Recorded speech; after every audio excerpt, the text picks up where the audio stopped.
Do you think the world is getting better or worse? Now, most people almost immediately start with worse. And there's a reason to think that. There's definitely some reasons to think the world is getting worse. But if you think about it a little bit deeper, the world's also getting a little bit better. Is it possible to have both at the same time? Of course it is. But a lot of people see things in the prism of the world is getting worse. No doubt about it. And then I have to often be like, no doubt about it? I mean, is there some wiggle room? Is there some, shining light coming through the darkness? You sure? Like, just flat out, the world's getting worse. What about this? What about this? What about this?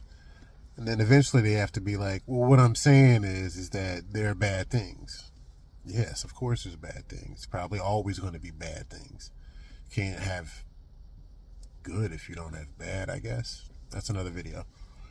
The point being is the world getting better or is the world getting worse? Now, I'm going to go point, counterpoint. The world is getting worse. I mean, when you think about things like climate change, if you're someone who believes in that, when you think about all of the trash and the plastics, what do you say? Like there's microplastics pretty much in every human being and most of the animals. If you think still there's many places, all this food, all this technology we got, there's still places where people are starving. There's a lot of ways that people say the world is getting worse. Our culture, especially maybe more so in the Western capitalist worlds. I don't know. Is that a connection? I don't know. Another video. The point being is even in certain aspects of our culture, people are like, man, it's getting worse. The shit that people do now, the shit that people put out there and broadcast, the way that people treat each other and interact with each other is getting worse. And if you talk to your parents, if you talk to many of your grandparents, many of the older folks, it's a human, it's a human rite of privilege, rite of passage. It's a human rite of passage. As you get older, to be like, oh yeah, the younger generation is fucked. The younger generation they're lazy. They don't know work ethic, so as you get older, there's a certain aspect of you generationally that's like, oh yeah, the world's getting worse. But of course, you got to think about things like the fact that, medicine is continuing to progress and advance. And, we're getting deeper and deeper into DNA, which allows for a lot of more advanced scientific research and the good that can come from that. The fact that, the internet has in a certain way shrank the world where you can have people from different communities that can connect with each other, that can reach out to each other, talk to each other, help lift each other up. Of course, I know there's a negative, but we're talking about the positive, right? So the internet does provide a way to connect the world. It does provide a way. It's the biggest, it's the world's library. For better or worse, you know what I'm saying? But you can go in there and you can pick out knowledge. You can go in there and sharpen your tools to, be more efficient when you go out in the world. And hell, you see my videos. If you've seen any of my videos, at some point in time, I say, I got to smoke on that. In many places, weed is recreational. And it's growing and growing and growing. And so something that used to put people in jail for years, destroyed lives, destroyed families because somebody's trying to have an intoxicant. Even in that type of situation, like I said, many people whose lives and their families' lives were destroyed off of essentially racist propaganda bullshit. But now people can smoke freely without fear of prosecution. Of course there's rules, of course there's guidelines, but you can smoke and it's no different, say, per se, than if you were getting a beer or if you were drinking some coffee, if you were smoking a cigar. I mean, hell, if you popped a pill or two. So something that before was locking people up, literally, go look at some of the shit that's happened in various parts of the country. People getting locked up for multiple years for a joint. The fuck? And now you can smoke freely. Or sports betting. I never really was much into betting. I'm still not really much of a better. I'm not trying to disparage anybody, but I'm not someone who's like, oh shit, those two dogs are over there racing. Who do you bet's gonna win? Or, I'm gonna flip this coin. You want to bet what side it lands on? Like, I don't need to make a bet on everything. But sports betting, you think you know something. You think you've paid attention to something. You think you got an angle. And there's a way that you could potentially profit from. Look, this in a certain ways, it's not much different than investing. I'm an entrepreneur. I'm also an investor. I've invested in different stocks and different businesses. You think you know something.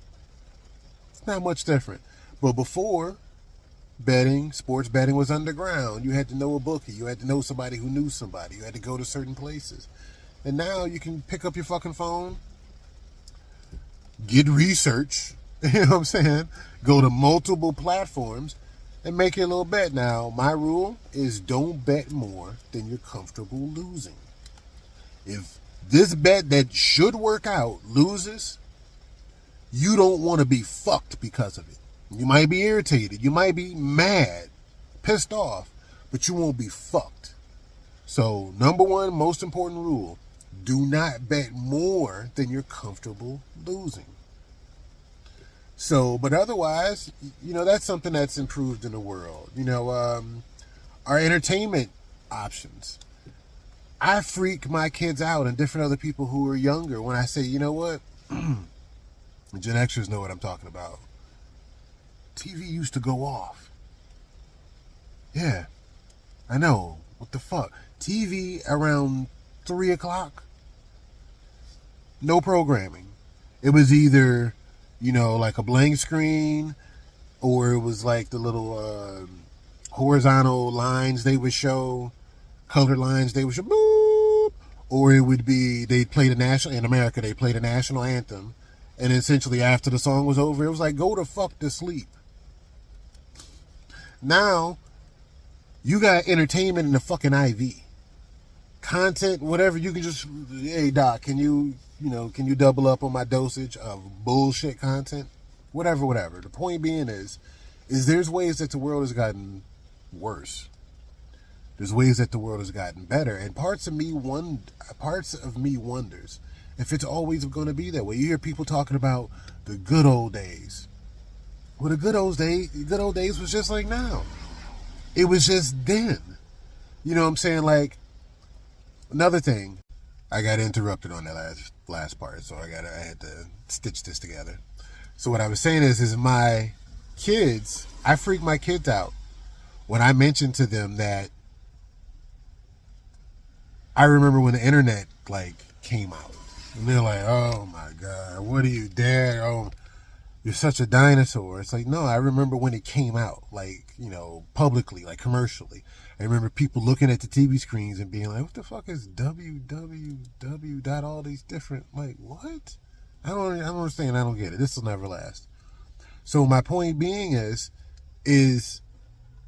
generationally, each older generation is like, oh yeah, the world's going to shit. And yet, the young people of that time, of that generation, are dealing with some of the newest, most technologically advanced shit ever. So when you look back and it's like, it's weird because you look back and it's like, oh, it was great back in the day. And then you're like, you had to rub sticks together to make fire. How was it great? But there is something about it that's like, oh no, it was a simpler time then. And so now you get to today's age, like I said, being a Gen Xer, I talk to my kids or different other young people, and it's like, oh yeah, TV used to go off. I remember when there was no internet and different other shit like that. And they're like, oh my God, you're so old, and this, the things that we have now. And then I have to say to them, the things that you have now in the future, it's going to be prehistoric and obsolete to them. They're going to be like, oh my God, you didn't have electronic plasma reactor thermal booster or whatever. Like they're gonna be like, you didn't have your Zuma whatever new service that's out, like whatever the fuck, because we don't know, we can't imagine it. I heard this one thing. I heard someone say this. I'll have to like double check it, but they said right now more than half, I can't remember the exact percentage, but more than 50% of all the jobs that people do didn't exist 40 years ago. Didn't exist 40, 50 years ago. So the point being is there's this evolution of like, oh, it was better back in the day. It was simpler. But wow, look at like how far we've come, how far we've progressed, how far we've advanced. It's this 2 steps forward, 2 steps back thing where it feels like we're losing it, man. Like the world's coming to an end. Like we're going to destroy ourselves. And then on the other side of the coin, it's like, do you know how much more we're learning about this world and learning about each other, which gives us a chance to make better decisions? And of course, if you're talking about human beings, we take what's good and fuck it up. But we also find a way to take what's bad and make it better.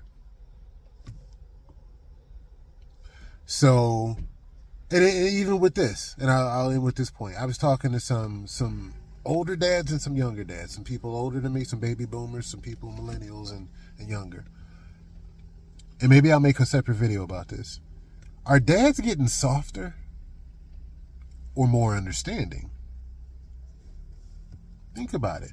Because a lot of older dads, some Gen X dads, a lot of baby boomer dads, a lot of dads from the generation before that, they were rather coarse, you know, like with an A, not a U. They were kind of coarse. They were kind of rough, abrasive, you know, not as understanding. And they were a product of their time. That's what I'm saying. Like generationally, we always want to kind of look back and be like, that was better.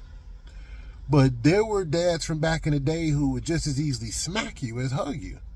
I know someone who, she said her dad, you know, is leaps and bounds more understanding and more inquisitive than his dad. And he's a baby boomer. So his dad is from the generation or two before that. And I remember him saying, like, my dad never touched me. I mean, like lovingly, like in discipline maybe, but never a hand on the shoulder, a hug, you know what I'm saying? We wrestle, you know what I'm saying? A hand on the cheek, look me real deep in the eye. None of that. It was like, I put bread on the table, motherfucker. I provide heat and warmth and, you know, product of your time. So for his dad, it was, you know, for his son, this person's dad, he'll crack a joke, you know, to the kids or to the young people. He will, get down with him and tell a story with them and talk with them about something, maybe give him some advice, you know, he's less abrasive, he's less coarse. But compared to me, say or my generation, some Gen Xers, you know, we actually like, sometimes it's like a damn near therapy session talking to your kids. But it's not so much out of obligation. It's because we're a product of the time where we were told that this is important. Like, there's so much that you're missing in the gaps because you just say hi and bye on the way to work and school and your paths never really cross. And you need to sit down and talk to your kids and look at your kids and touch your kids. Touch is a hugely powerful thing. Like, here's one thing that I learned that I'm sure a lot of the dads in the generations older than me probably didn't hear and probably would have flicked off like, man, get the fuck out of here. I got other shit to do. I heard this before my first kid was born. My mom told me this. And then so when my first kid was being born, I was ready with this information. So here's what I heard. That, you know, kids can hear inside the womb. Inside the woman's belly. They can hear certain things outside. So your touch on the belly, you talking to them, you singing to them hearing your voice, there's so much a part of that is magnitudes beyond what we understand. But it's powerful, it's positive. So for any young dads coming up, anybody that's about to have a kid, talk to the baby. Put your hand on the belly. Sing to the baby.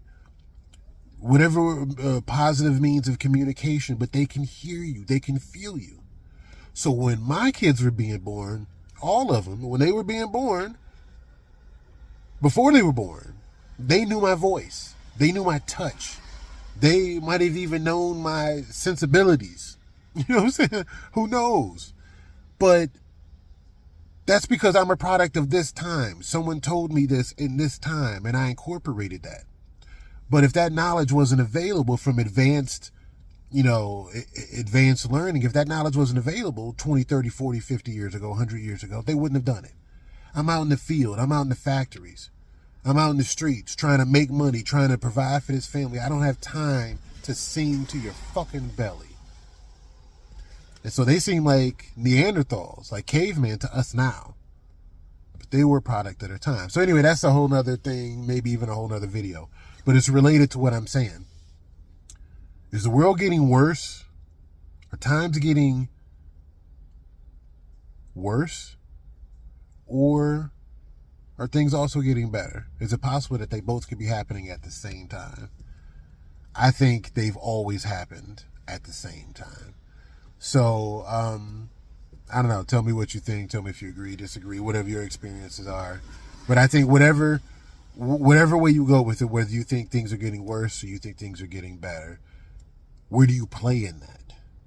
You know what I'm saying? How do you contribute to that? And maybe that'll give you a certain grounding, a certain footing to go forward. I don't know. Whatever. I think it's both. And I think it's always been like that. So, it's your boy, Diversified. You know how it goes. I'll get back at you.